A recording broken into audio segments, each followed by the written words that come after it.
हरे हरेति वै नाम्ना शम्भोष्वक्रधरस्य च रक्षिता बहवो मर्त्यः शिवेन परमात्मना। अर्थात जो प्राणी मात्र की रक्षा करते हैं उनका नाम हर हर भगवान शिव शंभु है। हरे कृष्णा। भगवान शिव शंभु अत्यंत दयालु हैं, परम कृपालु हैं। उनका नाम मात्र लेने से भी मोक्ष की प्राप्ति हो जाती है। जो भी व्यक्ति हरि हर का नाम निरंतर जपता है उसके संपूर्ण कुल का उद्धार भगवान शिव करते हैं। अगर हर के साथ हरे का नाम जपने से भगवान शिव अत्यंत प्रसन्न होते हैं, क्योंकि उनसे श्रेष्ठ इस संपूर्ण जगत में और कोई वैष्णव नहीं है। ओम नमः शिवाय के इस पंचाक्षर मंत्र का उच्चारण करके भगवान श्री हरि नारायण भी अत्यंत प्रसन्न होते हैं। शिव जी और श्री हरि दोनों एक दूसरे के पूरक ही हैं। इसलिए हर के साथ हरि का नाम जपने से मनुष्य का हमेशा कल्याण ही होता है और वो मनुष्य अंत में मोक्ष की प्राप्ति कर लेता है। तो चलिए हम आज की हमारी कथा यात्रा का आरंभ करते हुए चलते हैं उसी नैमिषारण्य के पवित्र स्थान पर, जहाँ महामुनि लोमस ऋषि सभी ऋषि मुनियों को भगवान शिव की महिमा का वर्णन कर रहे थे। और हमारी इसी भगवान शिव की पौराणिक कथाओं की कथा श्रृंखला को आगे बढ़ाते हुए आज के अध्याय का श्रवण करते हैं। ऋषि लोमस ने कहा, जो भी व्यक्ति शिव जी के मंदिर के प्रांगण में झाड़ू लगाता है वो अवश्य ही भगवान शिव के धाम में जाकर इस संपूर्ण जगत के लिए पूजनीय बन जाता है। जो भी भगवान शिव को अत्यंत तेजस्वी दर्पण अर्पित करते हैं उन्हें भगवान शिव के पार्षद बनने का सौभाग्य मिलता है। जो देवाधिदेव शूलपाणी भगवान शंकर को चामर चढ़ाते हैं वे त्रिलोक में जहाँ भी जन्म लेंगे उन पर चामर की वर्षा होगी। जो व्यक्ति श्रद्धा भाव से भगवान शिव को प्रसन्न करने के लिए धूप अर्पित करते हैं वे अपने साथ अपने पितरों और मातृकुल दोनों का उद्धार करते हैं और इस भौतिक संसार में संपूर्ण रूप से सुख भोगते हैं। जो भगवान हरि हर को दीपक अर्पित करते हैं वे भविष्य में दोनों कुलों का उद्धार करके स्वयं भी अंत में मोक्ष की प्राप्ति करते हैं। जो व्यक्ति हरि और हर के समक्ष नई विधा अर्पण करता है वो एक एक ग्रास में संपूर्ण यज्ञ का फल प्राप्त कर लेता है। और इसमें कोई संदेह नहीं है कि जो लोग शिव मंदिर का जीर्णोद्धार करवाते हैं वो दुगने फल को प्राप्त कर लेते हैं। जो लोग ईंट या पत्थर से भगवान शिव या भगवान विष्णु का मंदिर बनवाते हैं या फिर बनाते हैं वे तब तक स्वर्ग में सुख भोगते हैं जब तक उनका वैभव इस पृथ्वी पर रहता है। जो श्रेष्ठ बुद्धिमान पुरुष भगवान शिव के बहुमंजिला मंदिर बनवाते हैं उन्हें महान गति प्राप्त होती है। जो भी स्त्री या पुरुष शिव जी के आंगन में भिन्न भिन्न रंगों से स्वस्तिक और रंगोली बनाते हैं वे परम शिव धाम को प्राप्त करते हैं और उन्हीं के दिव्य स्वरूप को प्राप्त कर लेते हैं। जो पुण्यात्मा भगवान शिव को छत्र अर्पित करते हैं वे स्वयं तो शिवलोक में जाते ही हैं, साथ ही अपने कुल का भी उद्धार करते हैं। जो शिव मंदिर में प्रचंड ध्वनि वाले घंटे को बांधता है उसकी त्रिलोक में यश और कीर्ति मिल जाती है। धनवान हो या गरीब, अगर व्यक्ति एक बार, 2 बार या फिर 3 बार भगवान शिव के दर्शन भी करता है तो वो संसार के सभी सुखों का अधिकारी बन जाता है, सभी दुखों से मुक्ति प्राप्त कर लेता है। हे हरि, हे हर, इस प्रकार भगवान शिव और भगवान विष्णु का नाम लेने से भगवान शिव ने अनेक लोगों की रक्षा की है। तीनों लोकों में महादेव जिसे श्रेष्ठ कोई देवता नहीं, अतः मनुष्य को पूरे प्रयत्न से भगवान सदाशिव की पूजा करनी चाहिए। पत्र, पुष्प, थाल, स्वच्छ जल, करेण के पुष्प से भी भगवान शिव की पूजा करने से मनुष्य उन्हीं के समान बन जाता है। आंकड़े का पुष्प करेण के फूलों से 10 गुना उत्तम है और आंकड़ा के पुष्प से 10 गुना अच्छे धतूरे इत्यादि फल हैं। नील कमल को हजारों सफेद कमलों से भी श्रेष्ठ माना गया है। इस चराचर जगत में विभूति से प्राकट्य हुआ है और वही विभूति भगवान शिव ने अपने श्री अंगों में धारण की है, इसलिए उसे सदैव धारण करनी चाहिए। जिनके मुख से नित्य पंचाक्षर मंत्र नमः शिवाय का उच्चारण होता रहता है वे मनुष्य भगवान शंकर स्वरूप है। प्रातः काल, मध्याह्न काल, संध्या काल में भगवान शिव के दर्शन अवश्य करने चाहिए। प्रातः काल में भगवान शिव के दर्शन से सभी पातकों का नाश हो जाता है। मध्याह्न काल में शिव जी के दर्शन करने से मनुष्य के 7 जन्मों के पाप नष्ट होते हैं और रात्रि के समय शिव जी के दर्शन करने से जो पुण्य मिलता है वो अतुलनीय है। शिव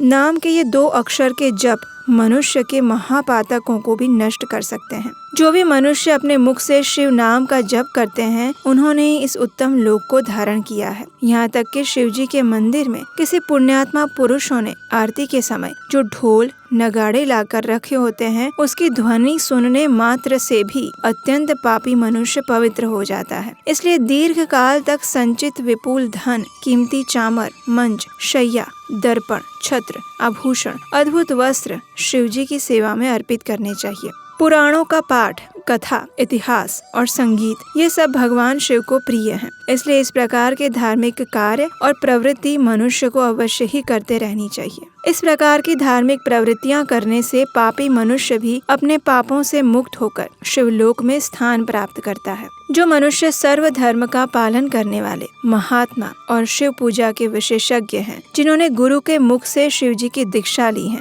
जो निरंतर शिव जी की पूजा में लीन रहते हैं, मन में दृढ़ विश्वास रखते हुए समग्र विश्व को शिव रूप में देखते हैं, उत्तम विवेक बुद्धि का आश्रय लेकर सदाचार का पालन करते हैं, वे ब्राह्मण, क्षत्रिय, वैश्य, शूद्र या स्त्री कोई भी क्यों ना हो, वो भगवान शिव को परम प्रिय बन जाता है। भगवान शंकर ही इस संपूर्ण जगत के आधार हैं, अतः सब कुछ शिव स्वरूप ही है। इस रहस्य को भी समझ लेना चाहिए। हे ऋषि मुनियों, वेद, पुराण, शास्त्र, उपनिषद, आगम और देवता सभी के माध्यम से भगवान सदाशिव ही जानने योग्य हैं। मनुष्य निष्काम हो या सकाम, सभी को भगवान सदाशिव की आराधना करनी चाहिए। इस प्रकार लोमश ऋषि ने भगवान शिव की महिमा का गुणगान किया और उसे आगे बढ़ाते हुए अब वे कहते हैं, हे ऋषिगण, जो भगवान विष्णु हैं उन्हें शिव के समान जानना चाहिए और जो भगवान शिव हैं उन्हें विष्णु समझना चाहिए। पीठिका यानी आधार भगवान विष्णु का रूप है और उस पर स्थापित लिंग महेश्वर का रूप है। अतः सभी के लिए शिवलिंग का पूजन सर्वोत्तम बताया गया है। ब्रह्मा जी उस भव्य शिवलिंग की निरंतर पूजा करते हैं। इंद्र रत्नमय, चंद्रमा मुक्तामय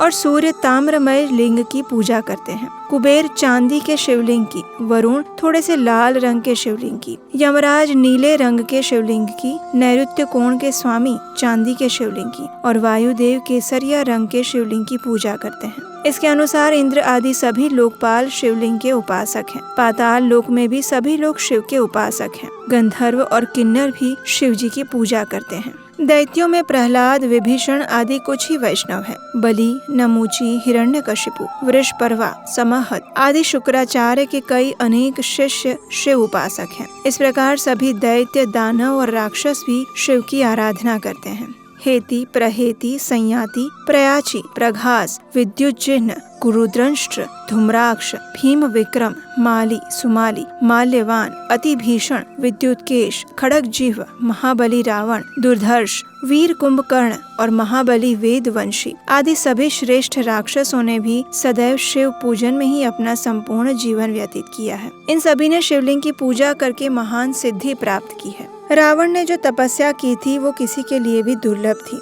और महादेव जी को तपस्या अत्यंत प्रिय है। इसीलिए वे रावण की तपस्या से प्रसन्न होकर रावण को उन्होंने ऐसा वरदान दिया था जो अन्य सभी के लिए दुर्लभ था और इसीलिए तो रावण को भगवान सदाशिव से ज्ञान, विज्ञान, युद्ध में अजेयता और शिव जी से अधिक शीश प्राप्त हुए थे। महादेव जी के 5 मुख हैं, अतः उनसे दुगने मुख प्राप्त करके रावण 10 मुख बन गया था। उसने देवताओं, ऋषियों और पितरों को भी संपूर्ण रूप से परास्त कर दिया था। उन सभी पर अपना प्रभुत्व स्थापित किया था। भगवान महेश्वर की कृपा से वो परम वीर बन गया और महादेव जी ने रावण की तपस्या से प्रसन्न होकर उसे त्रिकुट पर्वत का राजा बनाया था। इस प्रकार शिवलिंग पूजा के प्रभाव से रावण ने तीनों लोकों पर विजय प्राप्त की और इसी बात को लेकर देवता अत्यंत चिंतित हो गए। इसलिए इसका समाधान ढूंढने के लिए सभी देवता एक साथ मिलकर शिवलोक पहुँचे। वहाँ द्वार पर कंकर बनकर खड़े हो गए और उस समय नंदी जी, जिनका मुख वानर के समान था, वे देवताओं से चर्चा करने लगे। देवताओं ने नंदी जी को प्रणाम करते हुए पूछा,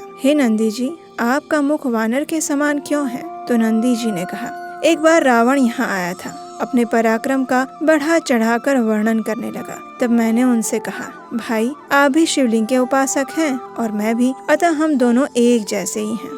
तो फिर तुम मेरे सामने क्यों व्यर्थ की बातें कर रहे हो? इस प्रकार जब रावण ने मेरी बात सुनी तो आपके जैसा ही प्रश्न पूछा कि मेरा मुख वानर के समान क्यों है। उत्तर में मैंने उनसे कहा कि ये मेरी शिव पूजा का अभिष्ट फल है। भगवान शिव मुझे अपना रूप दे रहे थे, लेकिन उस समय मैंने उसका अस्वीकार नहीं किया और अपने लिए वानर का मुख मांगा। भगवान शिव अत्यंत दयालु हैं। उन्होंने दयालुता पूर्वक मुझे वो दे दिया जो मैं चाहता था। जो गर्व रहित है, जिनमें पाखंड का अभाव है और जो परिग्रह से दूर रहते हैं, उन्हें भगवान शंकर का प्रिय मानना चाहिए। इसके विपरीत जो अभिमानी है, दंभी है, परिग्रही है, वे शिव की कृपा से वंचित रह जाते हैं। रावण मेरे साथ वार्तालाप में अपने पराक्रम की प्रशंसा करने लगा और कहने लगा कि मैं बुद्धिमान हूँ। मैंने भगवान शिव से 10 मुख मांगे। यदि मुख अधिक हो तो शिव जी की अद्भुत स्तुति कर सकते हैं। ऐसे वानर मुख से आप क्या ही कर लेंगे। किसी ने तुम्हें गलत सलाह दी है। तुमने व्यर्थ ही भगवान शंकर से वानर मुख मांगा। रावण का ऐसा उपहास सुनकर मैंने उसे श्राप देते हुए कहा, जब कोई महान तपस्वी श्रेष्ठ पुरुष वानरों के साथ मुझे आगे रखकर तुम पर आक्रमण करेगा, तब अवश्य ही तुम्हारी मृत्यु निश्चित होगी। इस प्रकार संपूर्ण जगत को रुलाने वाले रावण को मैंने श्राप दिया कि देवाधिदेव महादेव जी साक्षात विष्णु स्वरूप हैं, अतः आप सभी भगवान विष्णु से प्रार्थना करें। नंदी की ये बात सुनकर सभी देवता प्रसन्न हो गए और वैकुंठ की ओर प्रस्थान किया। वहाँ जाकर सभी देवताओं ने भगवान विष्णु की स्तुति की। देवताओं ने कहा, हे देवाधिदेव जगदीश्वर, आप 6 निधियों से युक्त होने के कारण भगवान कहलाते हैं। आपको नमस्कार है। आप ही संपूर्ण चर जगत के आधार हैं। यह संसार एक लिंग है जिसे आपने आधार पीठ रूप होकर धारण किया है। हे प्रभु, आप पहले भी कई बार हमारे लिए अवतरित हो चुके हैं। आपने ही मत्स्य रूप धारण करके वेदों को ब्रह्मा जी के मुख में स्थापित किया था। आपने ही हयग्रीव के रूप में मधु और कैटभ नामक राक्षसों का वध किया था। आपने कच्छप अवतार लेकर मंदराचल पर्वत को अपनी पीठ पर उठाया था। आपने ही वराह रूप में राक्षस हिरण्यक्ष का वध किया और नरसिंह रूप धारण करके हिरण्यकशिपु का वध किया। आपने वामन अवतार धारण करके राजा बलि को बांधा है। भृगुकुल में परशुराम के रूप में प्रकट होकर आपने कार्तवीर्य अर्जुन का वध किया है। हे विष्णु, आपने अनेक राक्षसों का संहार किया है। आप ही संपूर्ण जगत के पालनहार हैं। अतः हे प्रभु, रावण के भय से हमारा उद्धार कीजिए। अब देवताओं की इस प्रकार प्रार्थना सुनकर भगवान श्री हरि ने कहा, हे देवताओं, आप सभी अपने अपने प्रस्ताव के अनुसार मेरी बात सुनिए। आप सभी तुरंत वानर के रूप में अवतार लेकर नंदी को आगे बढ़ाइए। मैं अपनी माया से अयोध्या के राजा दशरथ के घर पर उनके पुत्र रूप में अवतरित होने वाला हूँ। आपका कार्य सिद्ध करने के लिए ब्रह्म विद्या भी मेरे साथ अवतरित होंगी। राजा जनक के घर में साक्षात ब्रह्म विद्या सीता के रूप में प्रकट होने वाली है। रावण भगवान शिव का भक्त है। वो भगवान शिव का ध्यान करने के लिए सदैव तत्पर रहता है। उसका संपूर्ण बल उसकी तपस्या है। जब ब्रह्म विद्या रूपी सीता को बल पूर्वक प्राप्त करने का वो प्रयास करेगा, तब रावण दोनों ही स्थितियों से भ्रष्ट हो जाएगा। जब वो सीता का हरण करने में तत्पर होगा, तो वह ना तो तपस्वी रहेगा और ना ही भक्त रहेगा। जो व्यक्ति बिना दी गई ब्रह्म विद्या का बल पूर्वक सेवन करना चाहता है, वो पुरुष धर्म से भ्रष्ट होकर सरलता से जीत लिया जा सकता है। परम कल्याणकारी भगवान विष्णु के ऐसे वचन सुनकर सभी देवताओं को प्रसन्न करके वे अंतर्ध्यान हो गए। तत्पश्चात सभी देवताओं ने अवतार लेना शुरू किया। बाली का जन्म इंद्र के अंश से हुआ। सुग्रीव सूर्य के पुत्र थे। जाम्बवान ब्रह्मा जी के अंश से प्रकट हुए। श्रीलाद के पुत्र नंदी, जो भगवान शिव के अनुचर थे, वो 11 रुद्र महाकपि हनुमान जी हुए। वे अत्यंत तेजस्वी हनुमान जी भगवान विष्णु की सहायता के लिए इस धरातल पर अवतरित हुए थे। महेंद्र आदि अन्य सभी श्रेष्ठ देवताओं ने वानरों के रूप में जन्म लिया। इस प्रकार सभी देवता वानर के रूप में पृथ्वी पर प्रकट हुए। माता कौशल्या का आनंद बढ़ाने वाले साक्षात भगवान विष्णु श्री राम बनकर आए। संपूर्ण संसार उन्हीं के स्वरूप में क्रीड़ा करता है,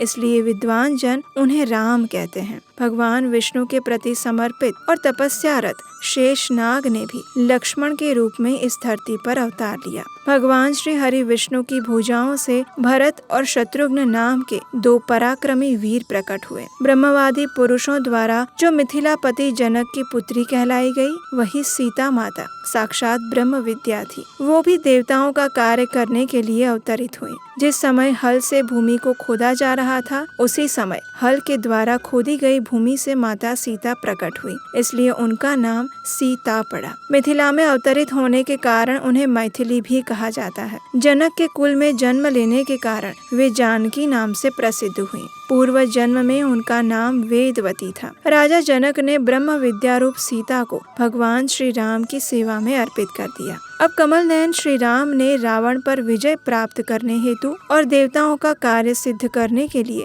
वन में निवास किया। शेष के अवतार लक्ष्मण जी ने भी इस कार्य के लिए अत्यंत कठिन और महान तपस्या की। तत्पश्चात तपोबल से संपन्न होकर वानर रूपधारी देवताओं के साथ मिलकर प्रभु श्री राम ने 6 महीने तक रावण से युद्ध किया और अंत में उसका वध कर दिया। भगवान विष्णु के हाथों शस्त्रों द्वारा मृत्यु प्राप्त करके रावण अपने गणों, पुत्र और बंधुओं सहित तत्काल भगवान शिव के सानिध्य को प्राप्त कर लिया। भगवान शिव की कृपा से उसने संपूर्ण दैत्य और अदैत्य के ज्ञान को प्राप्त किया। और इस प्रकार लोमस ऋषि ने शिवलिंग की पूजा का महत्व बताते हुए कहा कि जो व्यक्ति 12 ज्योतिर्लिंगों में से किसी एक भगवान शिव के लिंग रूप की पूजा करता है, वो स्त्री, शूद्र, अंत्यज या चांडाल ही क्यों न हो, वो अनिवार्य रूप से सभी दुखों के विनाशक शिव को प्राप्त कर लेता है। जो अपने मन को वश में कर लेता है और भगवान शिव के ध्यान में तत्पर रहता है, उसका मायाकृत अज्ञान शीघ्र ही दूर हो जाता है।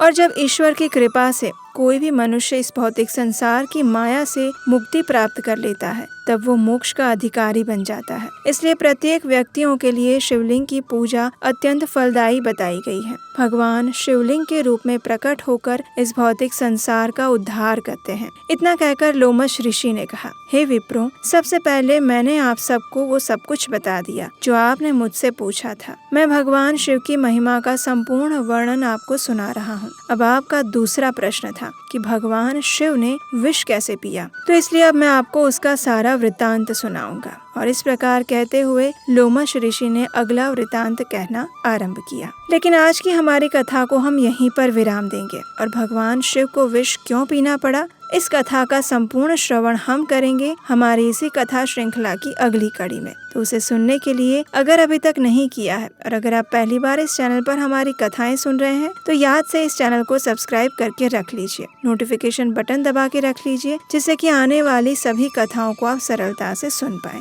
और आज की ये विशेष शिव कथा आपको कैसी लगी, ये हमें नीचे कमेंट बॉक्स में लिखकर अवश्य बताइएगा। अगर अच्छी लगी है तो इसे मित्रों और परिवारजनों को अपने व्हाट्सएप ग्रुप में सभी को शेयर कर दीजिए, ताकि उन्हें भी इस कथा को सुनने का लाभ और पुण्य फल प्राप्त हो सके। हरे कृष्णा।